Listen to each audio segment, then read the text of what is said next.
안녕하세요. 여러분과 함께 오늘부터 현대문학 공부를 함께 진행하게 될 박정철이라고 합니다. 2학년 문학 시간에 일주일에 2번 여러분과 만나기로 되어 있었는데요.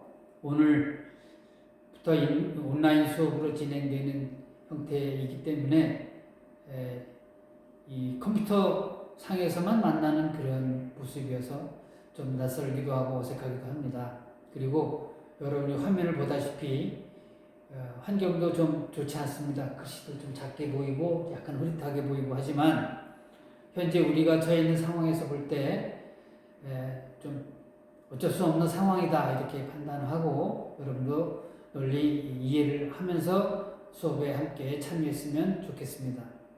그럼 먼저 저와 함께 한 학기 동안 수업을 진행해 나가는 전체 수업 진행 방향에 대해서 안내를 했으면 좋겠는데 지금 상황은 전체 원래의 수업 형태와는 좀 다르게 진행되기 때문에 임시 기간, 즉 이 코로나19 사태가 진전되고 정식으로 교실에서 수업을 진행해 나가기 전까지 임시로 진행되는 몇 시간만 이런 형태로 진행되는 까닭에 현재와 같은 이 컴퓨터상의 수업을 앞으로 최소 6시간에서 8시간 정도 여러분과 만나는 걸 가정하고 수업을 진행하려고 합니다.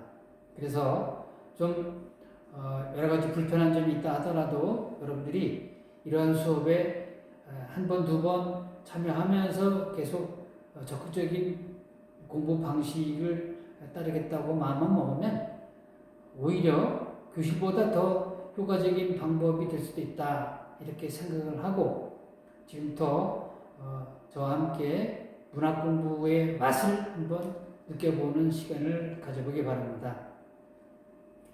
여기 칠판에 나와 있는 미스터 방이라는 작품을 통해서 앞으로 3시간 동안 공부를 진행하려고 합니다. 시는 1시간 또는 2시간에 걸쳐 작품을 모두 끝낼 수 있지만 소설은 워낙 분량이 많고 또 하나하나 읽어나가야 되는 부담감 때문에 수업에 대한 집중도도 오래 유지하기도 어렵고 하는 여러 가지 공부에 어려움이 있는 작품 갈래이긴 합니다. 그러나 소설은 그 어느 문학 작품보다 훨씬 재밌고 또 깊이 있게 우리 인생의 여러 가지 측면을 다룬 문학 갈래이기 때문에 그 소설만이 가지는 장점을 이런 문학 시간에 맛볼 수 있고 그 소설을 통해서 우리 인간이 살아가는 다양한 삶의 모습을 엿볼 수 있다는 측면에서 소설은 그 어떤 문학 작품보다 훨씬 재밌다 이렇게 생각을 할 수 있겠습니다. 미스터 방은 3차 시에 걸쳐서 수업을 진행해 나가려고 하는데요. 우선 이번 시간은 소설이 어떻게 쓰여져 있는 작품인지 그 전에 여러분이 중학교 때와 고등학교 1학년 때까지 여러 편의 소설을 공부한 적이 있었을 것입니다. 그런데 과거의 소설 수업을 어떤 식으로 여러분들이 공부를 했는지 제가 잘은 모르겠지만 저와 함께 수업을 진행해 나가는 방식은 또 그 나름대로 특성이 있기 때문에 거기에 맞춰서 잘만 따라오면 재미있는 수업이 될 수 있습니다. 그럼 먼저 이번 시간은 소설 전체 구성 단계상 발단 부분만 먼저 짧게 읽어보면서 약간씩 설명을 덧붙이는 그런 시간을 가져보려고 합니다. 자, 그럼 이 소설이 어떤 작품인지, 언제, 어떤 작가적 특성에 의해서 이루어진 작품인지 이런 걸 전혀 생각하지 않고 완전 밑바닥에서부터 시작한다 생각하고 작품을 읽어나가면 여기에서 하나씩 둘씩 뭔가 새로운 것을 찾아나갈 수 있고 발견할 수 있다 하는 생각에서 여러분과 함께 지금부터 공부를 해보도록 하겠습니다. 화면이 조금 어둡고 글씨가 좀 작긴 하지만 여러분들이 화면을 잘 응시만 하면 글씨를 다 알아볼 수 있을 정도는 됩니다. 자, 그럼 지금부터 같이 공부를 해보도록 하겠습니다. 자, 맨 위에 보면 미스터 방은 광복 직후 외색이 되어 출세를 지향하는 셋째를 풍자한 소설이다. 이렇게 적어놨어요. 자, 여기서 우리가 광복 직후라는 시대적 배경, 그 다음에 외세라는 게 무엇인지, 그리고 풍자라는 개념으로 이 작품에 대한 설명을 했는데, 이 첫 번째 문장에서 우리가 알아야 할 세 가지. 광복 직후라는 시대적 배경. 사전에 어떤 상황인지를 알 수 있다면 이 작품을 이해하는 데 매우 중요한 사전 정보가 되겠으나, 혹시 광복 직후가 어떤 시대적 배경을 지니고 있는지 잘 모르는 학생들은 이 수업을 마친 뒤에 여러분들이 인터넷을 통해서 1945년 8월 15일 우리가 일본 식민지, 강제 식민지 시절을 끝냈던 광복의 시기였는데, 그때를 전후한 시기가 어떠한 시대적 특성을 가지고 있는지 한번 살펴볼 필요가 있겠습니다. 그 다음, 외세여 기대했다.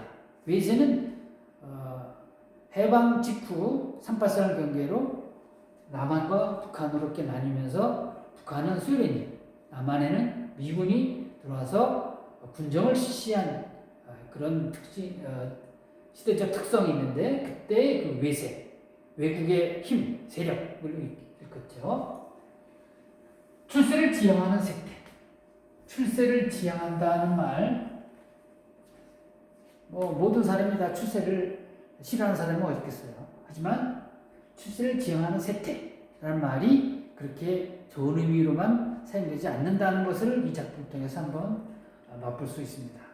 그 다음 중요한 용어가 바로 풍자죠. 풍자, 영어로 세타이어라고 하는 이 영어 단어도 여러분들이 참고로 알아두면 재밌을 것 같습니다. 풍자라는 말은 가장 중요한 성격이 바로 독자의 눈높이보다 높이 있는 존재 또는 어떤 세력을 비꼬거나 조롱하거나 또는 우스꽝스럽게 만드는 기법을 풍자라고 하죠. 이 풍자와 함께 여러분 꼭 알아둬야 할 용어가 해학입니다. 이 해학은 바로 독자의 눈높이보다 낮거나 비슷한 수준의 등장인물들을 통해서 독자들이 웃음과 즐거움을 느끼게 하면 그것을 해학이라는 말로 설명을 합니다. 그래서 문학에 있어서 작품을 읽고 즐거움을 느꼈다 하고 할 때 그 즐거움이 독자의 눈높이보다 위에 있는 대상을 상대로 했다면 풍자, 그렇지 않다면 해학, 이런 개념으로 이해를 하시면 되겠습니다. 여러분들이 이렇게 칠판에 간단간단히 설명을 할 때 꼭 메모를 하는 공부 습관을 가지는 것이 매우 중요하다 이런 생각을 하고, 앞으로 이 수업을 여러분과 함께 지내 나갈 때 군데군데 필기를 좀 잘 해 놓으시기 바랍니다. 자, 그러면 작품을 한번 공부해 보도록 하겠습니다. 채만식이라는 작가에 대해서는 교과서 밑에 나와 있고, 앞으로 다음 시간과 그 다음 시간에 조금씩 작가에 대한 설명을 덧붙이도록 하겠습니다. 자, 요 밑에 작품 발단 부분을 한번 읽어가면서 설명을 해보도록 하겠습니다. 같이 한번 읽어보시죠. 주인과 나그네가 한 가지로 술이 고난히 취하였다. 주인은 미스터 방, 나그네는 주인의 고향 사람 백주사. 자, 미스터 방. 우리는 보통 사람 이름을 그냥 성이 방씨면 방아무개라고 이렇게 말할 텐데, 왜 작가는 주인공을 미스터 방이라고 했을까? 거기에 어떤 의미가 담겨 있을까를 생각하면서 작품을 읽어봐야 되겠죠.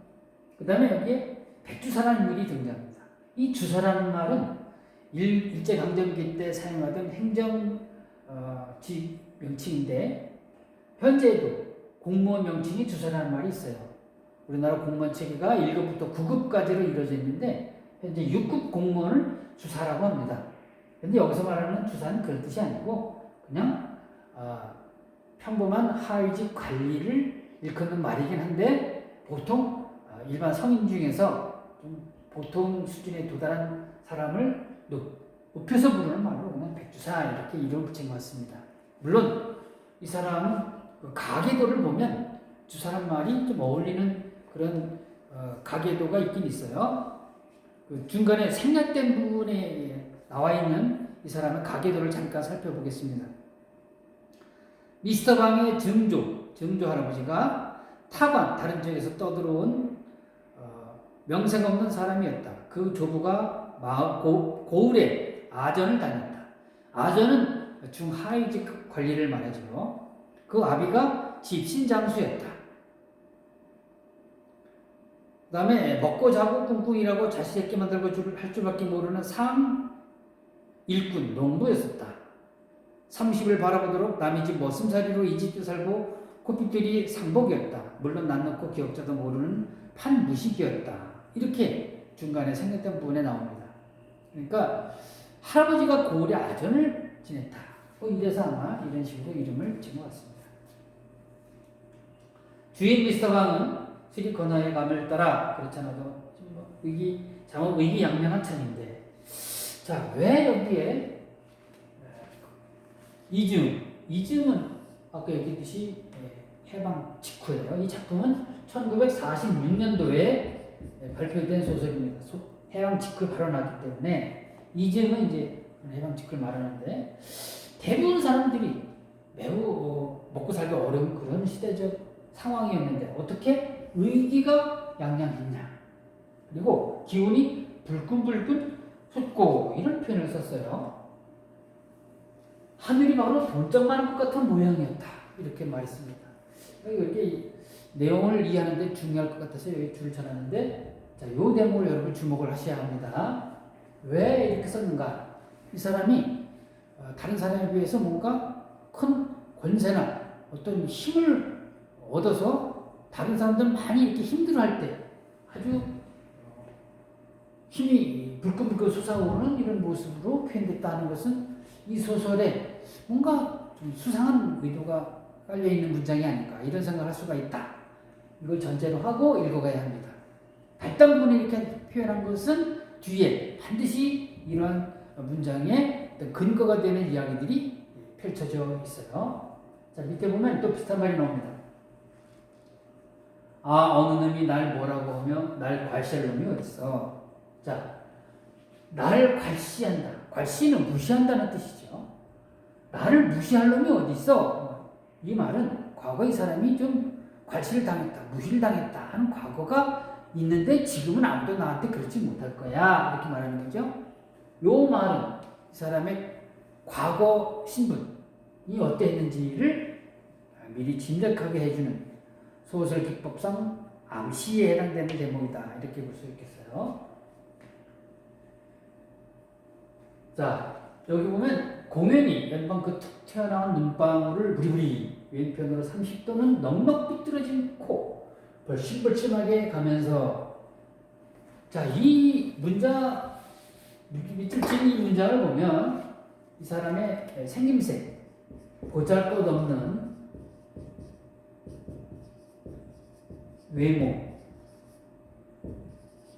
외모를 통해서 이 사람이 어느 정도의 신분이나 바탕을 가지고 있는 사람인가 하는 걸 대략 짐작할 수 있게 그렇게 볼 수 있겠습니다. 자, 그 다음에 여기 보면 이 사람이 동양 3국 물을 다 먹었다, 이런 말을 썼어요. 일본, 중국을 돌아다니면서 많은 경험을 했다, 이런 얘기죠. 청월 못하나 이런 못하나, 청나라 말, 중국어, 일본어, 심지어는 영어도 할 줄 안다. 이렇게 4개국어를 능숙한 건 아니겠지만 이런 거 할 줄 안다. 이 대목에서 이 사람이 뭔가 일반인들이 가지지 못한 특별한 어떤 재주가 있나 보다 하는 걸 짐작할 수 있겠죠. 자, 그 다음에 쭉 읽어보면 시꺼먼 손톱으로 입술을 쓱, 손가락으로 김치 쪽을 늘름 한 점 그러던 것. 자, 이렇게 밑줄을 쳐놓은 부분을 한번 보세요. 사람들이 보통 음식을 먹을 때 이렇게 숟가락, 젓가락을 사용해서 음식을 먹는데 사람은 손가락으로 쭉 찢어가지고 막 이렇게 먹는다.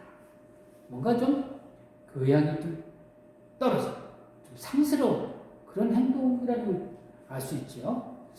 앞에도 표현했지만 작가가 작품의 인물을 묘사할 때 심리 묘사나 행동 묘사 이런 걸 통해서 그 사람의 됨됨이를 짐작할 수 있게 해주는 기법을 다양하게 구사하고 있는데, 이 소설에서는 주로 외모나 행동을 통해서 등장인물의 특성을 표현하려고 하는 간접적인 인물 표현 방식을 취하고 있다, 이렇게 생각할 수 있겠어요.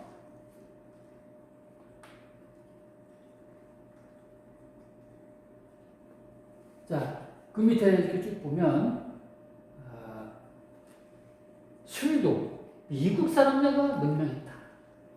지금 어법과는 좀 달라서 약간 좀 어색한 문장이긴 하지만 술도 미국인들이 만든 게 훨씬 뛰어나.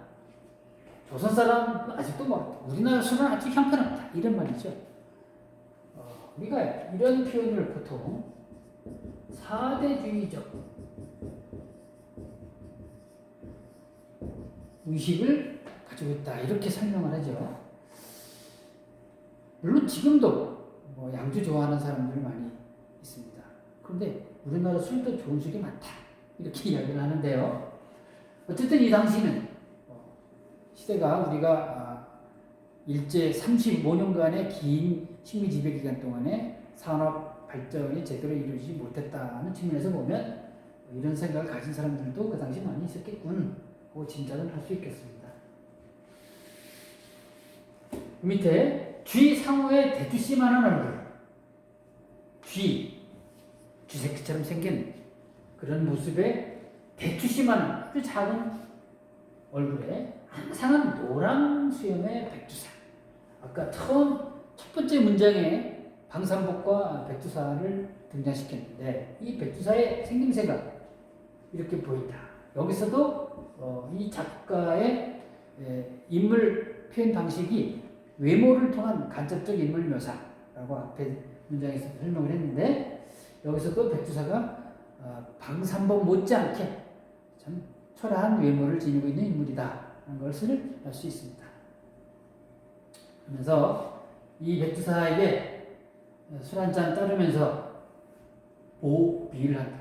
보비 말이 좀 어려운 말인데 비를 맞춘다 이런 얘기예요. 백상도 좀 드시오. 백상. 상이라는 말은 우리 요즘 말로 말하면 백시 이런 뜻이에요. 난 좀 과해. 나 간밤에 술 좀 먹었다. 그러니까 이 주량 다 하는데 뭐 무슨 말입니까? 이러고 이야기하고 있어요. 그래서 그러면서 참 올해 몇이시지? 요 말. 이 시자를 붙였어요. 높임말로. 올해 몇 살이에요? 이렇게 묻지 않고 몇 살이시지요? 이렇게 물었습니다. 48 아닌가? 48세다 이래요. 그러면 나보다 11살 위네. 11살 위. 이 나이를 우리나라 사람들 특히 남자들의 경우는 나이 가지고 이렇게 사회를 매기는 그런 버릇이 오랜 세월 동안 이어져 오고 있죠. 현재도 마찬가지입니다. 11살이랍니다. 그러면 여기 보면 그래서 줄을 이렇게 쳐놓은 볼을 보세요. 10년 장이면 어른 장자면 10년이 위면 저라고 배워야 한다. 이게 이제 우리나라 속담에 찬물도 위아래가 있다 이런 말 있죠. 그 다음에 삼강오류에 나오는 장유 유서, 어른과 어린 사람에게는 순서가 있다. 순서, 차례가 있다 이런 뜻이죠. 찬물도 위아래가 있다 이런 식으로 우리나라 향리 조선시대의 예법입니다. 이렇게 해서 무릎도 꿇어야 하고 깍듯이 공대 높여야 하는데, 또 그 앞에서 주초라는 것은 술과 담배를 말해요. 이런 것도 함부로 못하죠. 술도 우리 앞에서는 고개를 이렇게 돌려서 먹고, 담배는 뭐 절대 같이 맞담배를 못하죠. 이런 관계인데 어떻게 이렇게 말을 막 함부로 하는가. 이런 얘기입니다.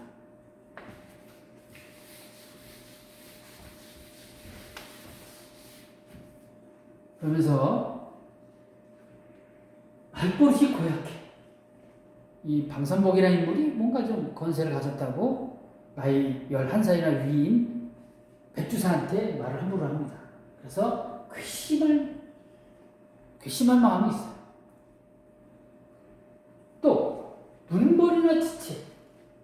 이 방산복의 눈벌 집안은 아주 형편없는 그런 집안인데 비해서 자기는 그렇지 않다.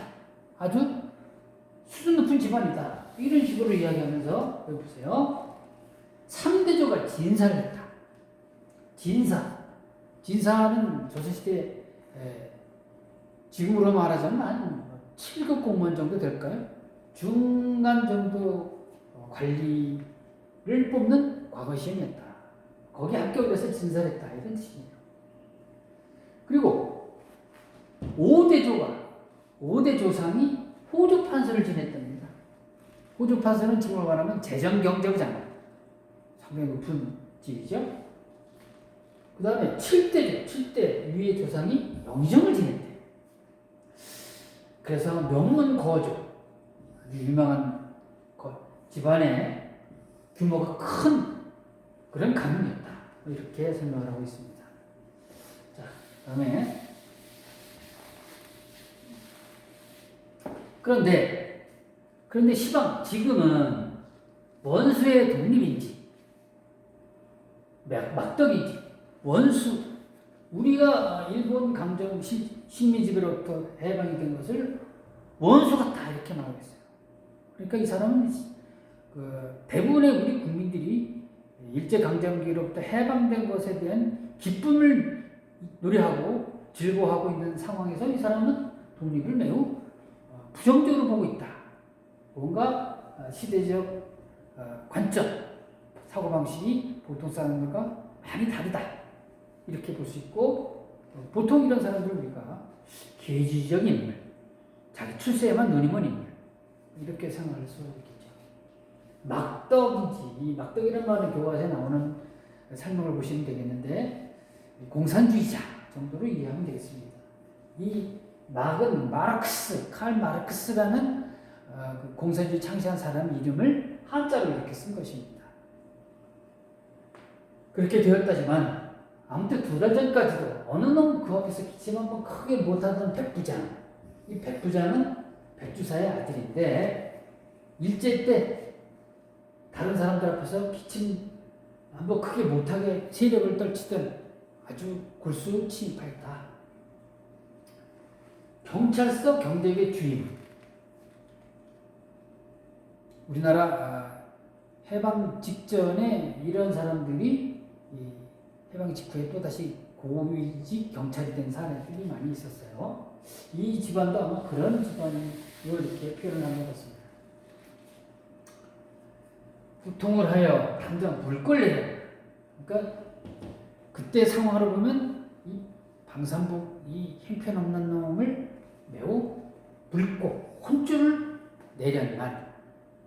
내고 싶지만 그 좋은 세상에 이게 이 소설에서 우리가 알아야 할 아이러니 단어법 표현이죠.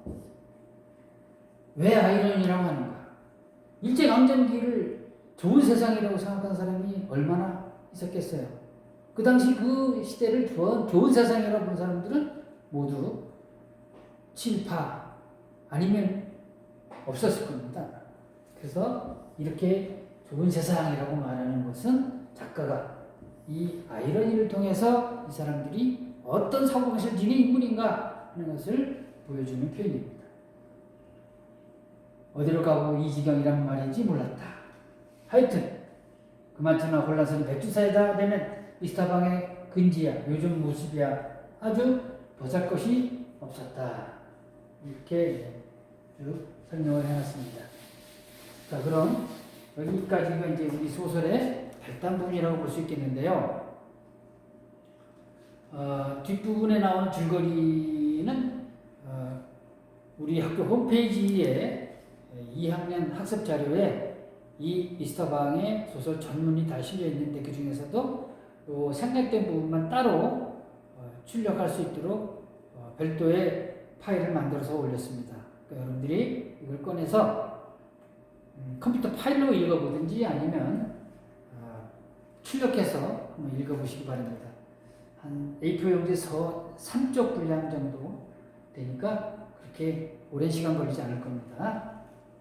자, 그럼 오늘은 일단 여기까지만 공부를 했는데요. 전체 발단부 내용을 살펴보면 백주사와 방산복과 백주사 두 사람의 인물 됨됨이, 그리고 그 사람들의 관계, 그 사람들이 어떤 삶을 살아왔는지에 대한 짤막한 설명, 이렇게 소설 발단에서 엿볼 수 있는 대체적인 장치를 살펴봤습니다. 다음 시간에는 전개와 그 이후 절정 부분까지를 훑어보면서 개개인 인물에 관한 공부를 해보도록 하겠습니다. 수고들 많이 했습니다.